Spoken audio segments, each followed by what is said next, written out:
세 번째 공통적인 특징은 경기 변동은 상당한 지속성을 갖는다는 것입니다. 지속성을 갖는다는 말이 이렇게 이해하시면 좋아요.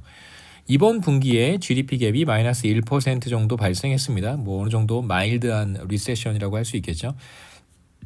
그렇다면 다음 분기에도 이 정도의 경기 침체가 지속될 가능성이 높다는 뜻입니다. 반대로 이번 분기에 GDP 갭이 플러스 1%가 되었다면 다음 분기에도 GDP 갭이 비슷하게 플러스 1%가 될 가능성이 높다는 것이죠. 물론 정확히 1%라는 뜻이 아니라 대체로 요 근방에서 비슷한 값을 가질 것이다 이런 뜻입니다. 그래서 경기 침체 국면으로 들어가면 비교적 조금 긴 시간 반복적으로 경기 침체가 관찰될 가능성이 높고 경기가 과열되는 국면으로 들어간다면 비교적 조금 긴 시간 동안 한 2분기, 3분기 동안 비슷하게 경기가 과열되는 양상을 관찰하게 된다는 뜻입니다. 정말로 그런가? 실제로 그림을 한번 그려보죠. 이번 분기에 GDP 갭이 가로축이고 다음 분기에 GDP 갭이 세로축입니다. 제가 아까 뭐라 그랬었냐면 GDP 갭이 이번 분기에 1% 관측이 되면 다음 분기에도 1% 근방에서 나타날 가능성이 매우 높다고 했잖아요. 그러니까 다시 말하면 지속성이 거의 완벽에 가깝게 나타난다면 매우 지속적이라고 한다면 그렇다면 이번 분기에 마이너스 6%면 다음 분기에도 마이너스 6%여야 되는 거고요. 이번 분기에 2%면 다음 분기에도 2%여야 되는 거예요. 다시 말하면 45도 선을 하나 이렇게 그려놓고 이 점선이 바로 45도 라인입니다. 45도 라인을 하나 그려놓고 모든 점들이 실제로 GDP 갭이 완벽하게 지속적이라고 한다면 퍼펙트하게 지속적이라고 한다면 그러면 다 이 직선상에 떨어져야 되겠죠. 근데 현실은 그렇게까지는 아니니까 대체로 이 45도 라인 근방에 많이 떨어진다면 그렇다면 우리는 GDP 갭이 매우 지속적이라고 얘기할 수 있습니다. 실제로 보시면 우리나라 데이터를 가지고 제가 한번 그려봤는데 꽤 많은 경우에 이렇게 45도 라인 사이에 이렇게 근접해 있다는 걸 알 수가 있어요. 물론 당연히 이런 경우도 있을 수 있고 이런 경우도 당연히 있을 수 있겠죠. 이런 경우 당연히 예외적인 경우는 있는데 대체로 그렇다는 것입니다. 3번 보시면 이번 분기에 마이너스 2%를 기록했다면 그러면 다음 분기에도 대체로 이 근방에 나타날 가능성이 매우 높다는 거고요. 반대로 이번 분기에 2%를 기록했다면 예외적인 경우들도 물론 있겠지만 대체로 다음 분기에도 2% 근방에서 나타난다는 뜻입니다. 물론 그거보다 더 낮기도 하고 더 높기도 하지만 대체로 그 근방에서 많이 관찰된다는 뜻이죠. 그 다음에 이제 경기 변동은 대체로 경제 전체, 거시경제 전체에 영향을 미치게 되어 있습니다. 경제 모든 부분에 영향을 미치고요. 물론 영향을 받지 않는 부분도 있죠. 하지만 대체로 그렇다는 것입니다. 그래서 따라서 다양한 거시경제 변수들이 함께 증가하거나 혹은 함께 감소하거나 또는 하나가 증가할 때 또 하나는 감소하거나 반대 방향으로 움직이는 것도 물론 가능하겠죠. 함께 증가하거나 함께 감소하거나 또는 일관성을 갖고 반대 방향으로 움직이는 것을 보통 co-movement라고 합니다. 동조라고 합니다. 그래서 거시경제 변수들은 매우 동조적인 모습을 보인다라고 얘기를 해요. 거시경제 변수들이 매우 동조적인 모습을 보인다. co-move 한다는 뜻이죠. 그러니까 반대 방향으로 일관성 있게 반대 방향으로 움직여도 그것도 co-move예요. 대신 반대 방향으로 움직이는 것이죠.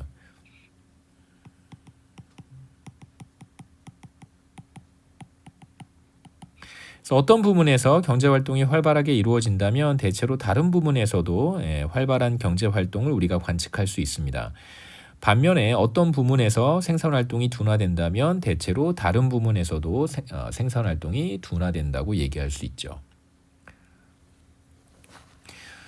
그래서 세 가지로 한번 나눠서 볼 텐데 여러 경제 지표들이 함께 증가하거나 함께 감소하는 경우가 있습니다. 함께 상승하거나 하락하거나 가격 지표 같은 경우에는 우리가 상승 하락이라고 얘기하니까요.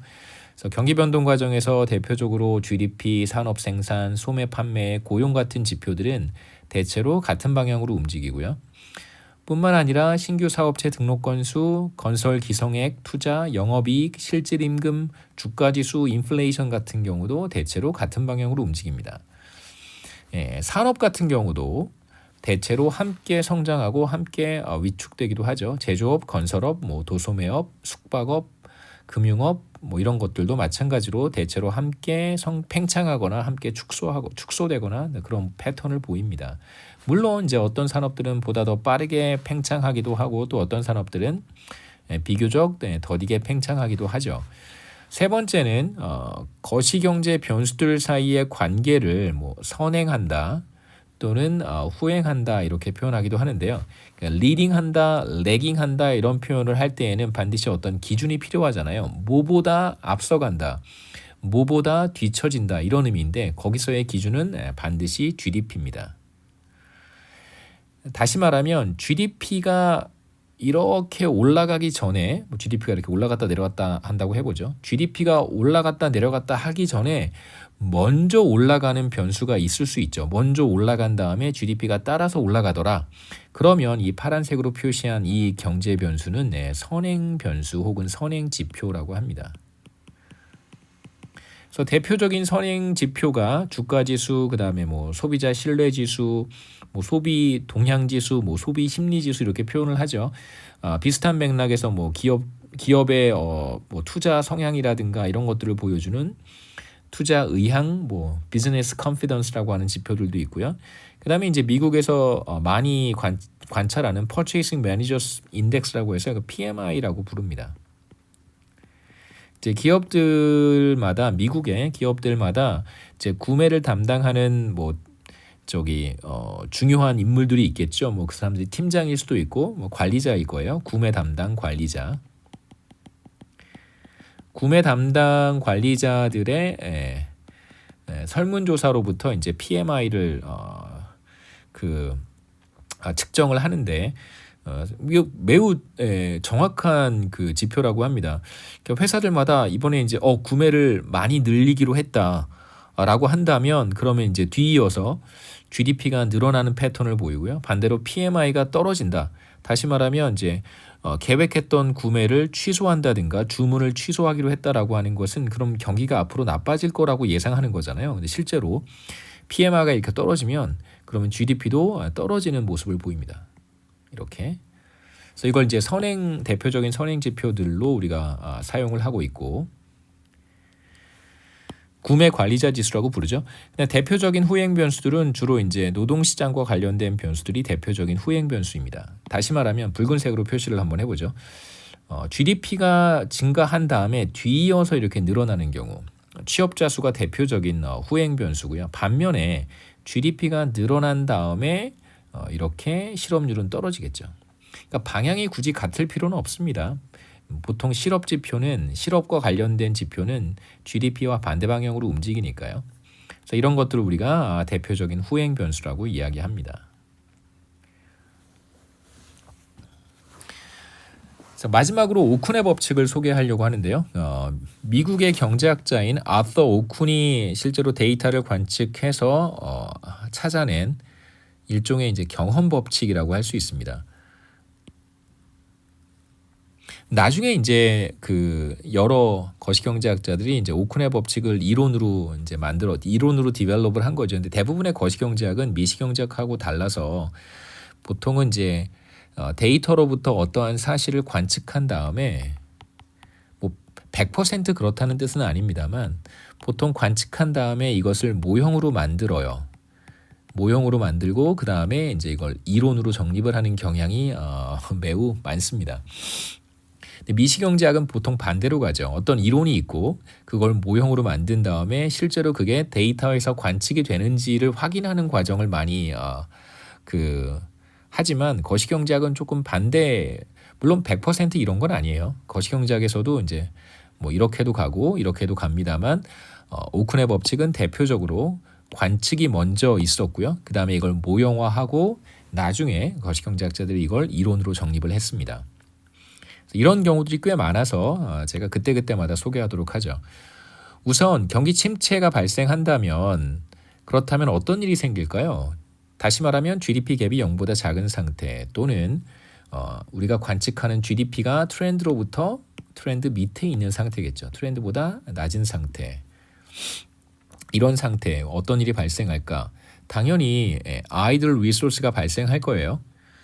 자본이나 노동이 완전 활용되지 못하는 상태가 발생합니다. 그렇다면 통상적인 수준의 실업률에 도달하지 못하겠죠.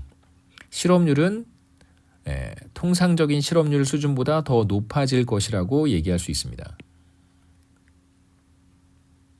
보통 이제 통상적인 실업률 수준을 우리가 보통 자연 실업률 또는 장기 균형 실업률이라고 부르기도 합니다. 문득 생각이 들 수도 있었을 텐데 자연 이자율도 생각이 날 것 같고요. 자연 이자율. 그 다음에 장기 실질 이자율 이런 개념하고도 매칭이 되는 거예요. 다시 말하면 외부적인 충격이 발생하지 않았었더라면 실업률은 자연 실업률 상태에 있겠죠. 계속 그 상태를 유지할 거예요. 또는 장기 균형 실업률 상태를 유지할 거예요. 그럼 이자율은 어떨까요? 그런 상태라고 한다면 이자율도 자금 시장에서 결정되는 장기 실질 이자율 상태에 있겠죠. 그러니까 마치 외부에서 어떠한 충격도 발생하지 않는다면 우리가 보고 있는 거시경제는 매우 안정적인 상태에 있을 것이다. 실업률은 자연 실업률, 이자율은 장기 균형 이자율 이런 상태에 있을 것이라고 여러분 생각하시면 되겠습니다. 그러한 상태를 보통 우리가 정상 상태, 솔로우 성장 모형에서 얘기했던 정상 상태라고 불러요. 그래서 다 연결되는 개념입니다. 그래서 GDP의 관점에서 본다면 이게 어떠한 상태냐면 우리가 관측하는 GDP가 트렌드를 따라서 일정하게 증가하고 있는 상태라고도 얘기할 수 있고 업앤다운이 없는 상태니까 단기 GDP가 0인 상태 또는 GDP 갭이 0인 상태라고 얘기할 수 있습니다. 다 같은 상태예요. 그런 상태를 가리키는 말입니다. 그래서 자연 실업률 또는 장기 균형 실업률은 잠재 GDP 수준에서 나타나는 실업률을 의미하겠죠. 우리가 포텐셜 GDP를 달성했다고 해서 경제 내에 아이들 리소스가 없다고 해서 실업률이 0%가 되는 것은 아니잖아요. 반드시 마찰적 실업과 같은 것들은 존재하기 때문에 우리가 포텐셜 GDP를 달성했다고 하더라도 실업률은 존재합니다만 지금 우리가 보는 경기 침체 상황에서는 실제로 발생하는 실업률은 바로 이런 자연 실업률 수준보다 더 높을 것이라고 예상할 수 있겠죠. 그렇다면 경기 침체 과정에서 실업률은 자연 실업률을 상회하게 되어 있어요. 이걸 이제 실업률 갭으로 정의해 보겠습니다. 실업률 갭은 실제 실업률과 자연 실업률 사이에 혹은 장기 균형 실업률 사이의 차이로 정의를 한번 해보죠. 그래서 실업률이 통상적인 실업률 수준을 넘어선다면 언제 이런 일이 발생하냐면 GDP 갭이 0보다 작을 때 이런 현상이 나타나겠죠. 경기 침체 시에. 그러면 실업률 갭은 플러스가 됩니다. 간단하게 정리하면 GDP 갭이 마이너스가 될 때 실업률 갭은 플러스가 된다고 할 수 있겠죠. 어느 정도는 이론적으로 이런 관계가 나타나야 되겠죠. 그래서 정리를 해보면 경기 침체 GDP 갭이 0보다 작을 때는 실업률 갭이 0보다 클 것이고 다시 말하면 실제 실업률이 우리가 관측하는 실제 실업률이 자연 실업률보다 높을 거고요. 반대로 경기가 과열 국면에 있거나 상승 국면에 있다면 반대 현상이 나타날 거예요. 우리가 관측하는 실제 실업률은 평균적인 실업률보다 더 낮겠죠. 자연 실업률 혹은 장기 균형 실업률보다 낮을 거예요. 그렇다면 이 둘 사이의 관계가 얼마나 긴밀할까? 실제로 상당히 긴밀해요. 그 관계를 찾아낸 사람이 아서 오쿤입니다.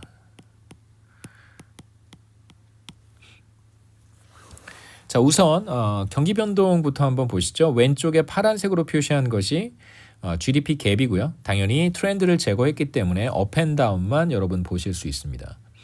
그 다음에 이제 붉은색은 실업률 갭이에요. 얘가 바로 실업률 갭입니다. 실제 우리가 관측한 실업률에서 자연 실업률 혹은 평균적인 실업률이라고 생각하셔도 괜찮습니다. 자연 실업률은 어떻게 찾는 건가요? 어떻게 계산하는 건가요? 라고 이제 뭐 궁금증을 가질 수 있을 텐데 이건 대충 평균적인 수준이라고 생각하시면 됩니다. 제가 여기에서 쓴 자연 실업률은 평균 실업률은 아니지만 그냥 개념상 평균적인 실업률. 당연히 실업률도 업앤다운이 있겠죠. 장기 추세, 다시 말하면 실업률의 장기 추세는 자연 실업률이 될 텐데 이 장기 추세로부터 얼마만큼 벗어나는가를 측정하는 것이 바로 실업률 갭입니다. 그래서 대체로 GDP 갭이 0보다 클 때, 다시 말하면 이렇게 GDP 갭이 0보다 클 때 실업률 갭은 0보다 작고요. 반대로 GDP 갭이 0보다 작을 때 실업률 갭은 0보다 큰 패턴을 보이죠. 반대 방향으로 움직이는 경향이 있습니다. 그 다음에 팬데믹 기간에서도 비슷한 패턴이 나타나고요.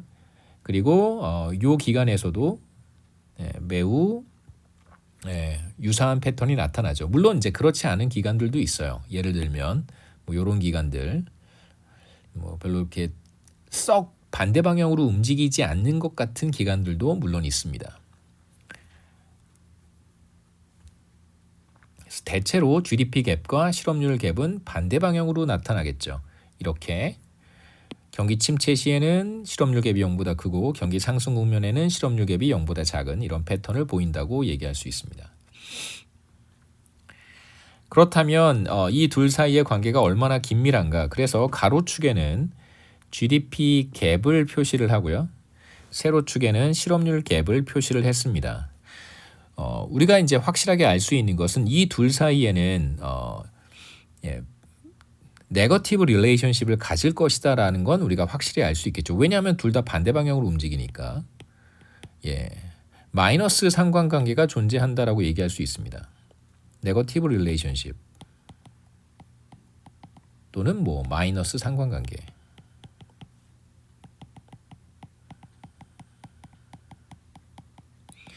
그런데 제가 아까 뭐라고 얘기했었냐면 실업률과 같은 고용지표는 대표적인 후행 변수라고 했어요. 레깅 변수라고 했습니다. 그렇다면 물론 이게 이제 둘 사이의 상관관계를 보여주는 것이지만 그래도 GDP가 먼저 움직일 것이다라고 우리가 생각해 볼 수는 있겠죠. 뭐 그렇게 한번 생각해 보자는 것입니다. 그래서 제가 점들을 쭉 찍어 봤는데 대체로 이 초록색 점들이고요. 이 점들을 가장 잘 설명하는 직선을 하나, 이걸 이제 리니어 리그레션이라고 하죠. 회귀 분석을 해봤더니 이 점들을 가장 잘 설명하는 직선은 이런 형태라고 할 수 있습니다. 물론 반드시 이 직선상에 다 떨어지는 것은 아니지만 대체로 GDP 갭이 플러스 값을 갖는다면 그러면 실업률 갭은 마이너스 값을 갖고요. 반대로 GDP 갭이 마이너스 값을 갖는다면 대체로 실업률 갭은 플러스 값을 갖습니다. 자연 실업률 수준보다 더 높아진다는 뜻이겠죠. 그 다음에 여기 이제 제가 회색으로 표시한 점선은 이 점선은 한번 그려볼까요? 이 점선은 사실 기울기가 0.5에 해당합니다. 당연히 마이너스 0.5죠. 요건 제가 다음 그림 미국의 경우를 한번 설명을 하고 다시 이야기를 계속하겠습니다. 여하튼 실업률 갭과 GDP 갭 사이에는 이러한 마이너스 상관관계가 존재해요. 다시 말하면 경기가 과열되면 실업률은 자연 실업률 수준을 하회하고 경기가 침체된다면 실업률은 자연 실업률 수준을 상회하게 됩니다. 실제로 그 오쿤의 법칙은 이제 미국에서 관찰이 된 거니까 이제 미국 데이터를 보면 어떨까? 미국 데이터는 한국보다 훨씬 더 GDP 갭과 실업률 갭 사이의 관계가 더욱더 긴밀합니다. 거의 거울과 같죠. 미러 이미지와 같습니다. 미국이에요. 그러니까 업사이드 다운한 것 같아요. GDP 갭을 이렇게 거꾸로 딱 찍어 놓은 것과 같은 그런 모습을 실제로 보이고 있습니다.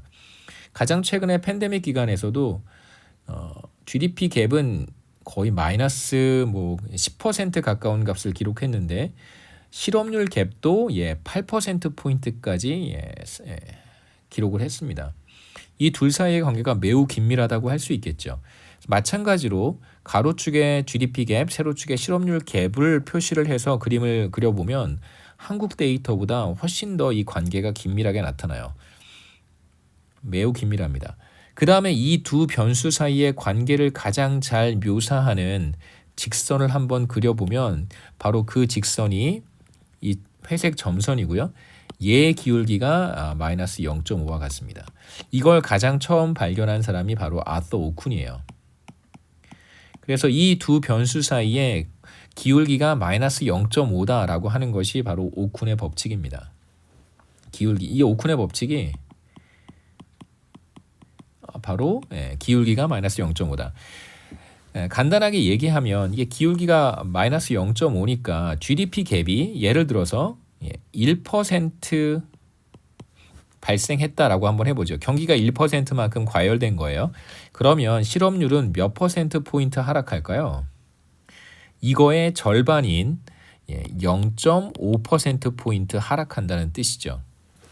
자, 조금 더 구체적으로 얘기해 보겠습니다. 조금 더 쉬운 숫자를 채택해 보죠. 만약에 GDP 갭이 2% 발생했어요. 경기가 2%만큼 과열된 것입니다. 그러면 실업률 갭은 몇 퍼센트냐면 정확히 마이너스 1% 포인트가 되겠죠. 자, 이제 미국의 자연 실업률이 혹은 어떤 나라의 자연 실업률이 4%라고 한번 해봅시다. 자연 실업률이 4%인데 지금 GDP 갭이 2%만큼 발생한다면 그러면 실제 관측되는 실업률은 여기에 마이너스 1% 포인트를 빼서 3%가 되겠죠. 이러한 관계가 물론 정확하지는 않지만 대체로 이러한 관계가 나타난다는 거예요. 그러면 이 관계가 비교적 긴밀하다고 한다면 우리는 경기 침체가 몇 퍼센트 발생했을 때 혹은 경기 과열이 몇 퍼센트 발생했을 때 경기 과열이 몇 퍼센트일 때 우리는 관측되는 실업률을 어느 정도 추측해 볼 수 있겠죠. 하나만 더 해봅시다. GDP 갭이 만약에 마이너스 2%만큼 발생했어요. 경기 침체죠. 그러면 실업률은 자연 실업률보다 그거의 절반인 1%포인트만큼 상승한다는 것입니다. 그러면 GDP 갭이 마이너스 2%만큼 발생했을 때 실업률은 1%포인트 상승하겠죠. 자연 실업률이 4%라고 한다면 실제 관측되는 실업률은 대략 한 5%다 이렇게 얘기할 수 있다는 것입니다. 그래서 오쿤의 법칙 정리해보면 GDP 갭이 1%만큼 발생하면 실업률은 약 0.5% 하락하고요. 그 다음에 GDP 갭이 마이너스 1%만큼 발생하면 자연 실업률을 중심으로 실업률은 약 0.5% 상승합니다. 이렇게 정리해 볼 수 있겠죠. 여기까지가 29장의 내용이고 이제 이어서 30장 보도록 하겠습니다.